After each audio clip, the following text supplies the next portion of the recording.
இல்லை கையெழுத்து போட்டதே ஒரு மக்களுடைய சேவை உள்ள ஒரு 200 யூனிட்டுன்னு சொன்னார்.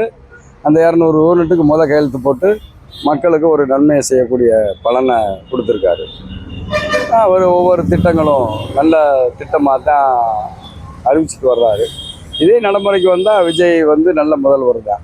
அம்மா உணவகத்தை ருசியான ஒரு உணவகமாக கொடுக்கணும்னு அறிவிச்சிருக்காங்க. போன பீரியடில் உள்ளவங்க அம்மா உணவகத்தவே மாற்றிட்டாங்க. இவர் புதுப்பிக்கணும்னு சொல்லி ஒரு 2 நாளைக்கு முன்னாடி அறிவிச்சிருக்காரு. அதெல்லாம் வரவேற்கத்தக்கது தான்.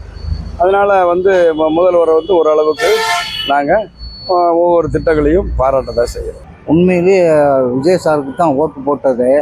ஆனால் இருந்தாலும் மக்கள் பூராமே புது மாற்றங்கள் வேணும்னு தான் சொன்னாங்க ஒழிச்சு மற்ற எந்த மாற்றங்களும் கிடையாது. அதே மாதிரி சொன்னது மாதிரியே நான்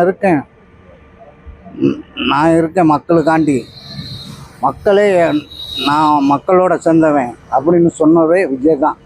இன்றைக்கி தாராளமாக பாராட்ட வேண்டிய விஷயம்.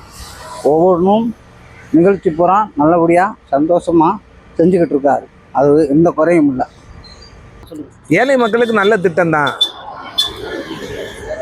அவர் நல்லது செஞ்சால் போதும் மக்களுக்கு, அவ்வளோதான். சராசரி 150க்குள்ளதே இருக்கு. ஏழை எளிய வீட்டுகளில், பெருங்கொண்ட வீட்டுகளில் வீடுகள் பேட்டி மிச்சி அது இதுன்னு வச்சுருக்காங்க. அவங்க வீட்டில் 500க்கு மேலே ஓடும். சாதாரண எளிய வீட்டுகளில் சும்மா ஒரு ஃபேன், ஒரு மிச்சி, லைட்டு 2 பல்பு ஓடும், அவ்வளோதான். அதே 150 கிலோமீட்டருக்கு உள்ளதே ஓடும், அதுக்கு மேலே ஓடாது. 200 யூனிட்ன்றாங்க. அது எந்த இதில் கழிக்கிறது என்னன்னு ஒன்றும் புரியவிடலை. ஃப்ரிட்ஜு, வாஷிங் மிஷின் எல்லாம் இருக்கிறவங்க 500க்கு மேலே ஓடும். கிராமங்களில் கம்மியாகத்தே இருப்பாங்க. அதனால கம்மியாக இருந்தால் 200 யூனிட்டில் கரண்டே ஒரு கெட்ட தேவையில்லை. கொஞ்சம் ஹெவியாக எரிக்கிறவங்களுக்கு 100 யூனிட் ஃப்ரீ போக மற்ற சார்ஜ் கட்டுற மாதிரி. அது ஒன்றும் நல்லது தான். ஏன்னா சில சமயம் கிராமங்கள்லேயும் 200 யூனிட் இருப்பேன்னா கொஞ்சம் கெட்டாமுடைய சூழ்நிலை இல்லாமல் இருந்துச்சுன்னா கெட்டாமல் இருக்கலாம். நம்மளே டவுனில் உள்ளவங்களே கம்மியாக கொஞ்சம் 500க்குள்ளே எரிச்சோம்னா நம்மளுக்கு 200 ஓட்டி ஃப்ரீயாக போகும். 500 யூனிட் போனால் தானே நம்ம கெட்டணும். அதுக்குள்ளே எரிச்சிட்டோம்னா 200 ஓடி ஃப்ரீ தான் நம்மளுக்கு. அப்போ அது லாபம் தான் நம்மளுக்கு. அதுக்குள்ளே நம்ம எரிச்சிட்டு மிச்சப்படுத்தினா நம்மளுக்கு லாபம் தான். அது கொஞ்சம் வரவேற்கத்தக்க மாதிரி தான் இருக்குது. ஒன்றும் பிரச்சனை இல்லை. முதல் 100 யூனிட் கொடுத்தாங்க. 100 யூனிட்டுக்கு மேலே போகும்போது டபுள் சார்ஜ் போட்டாங்க. ஃப்ரீ போக அது போக டபுள் சார்ஜ் போட்டாங்க.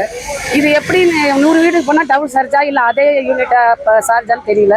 ஆனால் 200 500க்குள்ளே எரிக்கிறவங்களுக்கு 200 யூனிட் சரிகிறது நல்ல இதாக நாங்கள் எங்களை பொறுத்தவரை. சார் இப்போ நாங்கள் ஒரு 300 வருது, 100 வருது, 150 வருது. நாங்கள் எங்கள் வேலைப்பட்டவங்க கொஞ்சம் வசூல் உள்ளவங்க உங்களுக்கு 1000, 5000, 10,000க்கு வரும். என்ன அந்த மாதிரி கரண்ட் வருது. 100 யூனிட் அப்படியே கொடுக்கறது நல்ல காரியம்தான். நாங்கள் தப்பாக சொல்லலாத. ஆனால் நடைமுறை தான் சார், அவ்வளோதான்.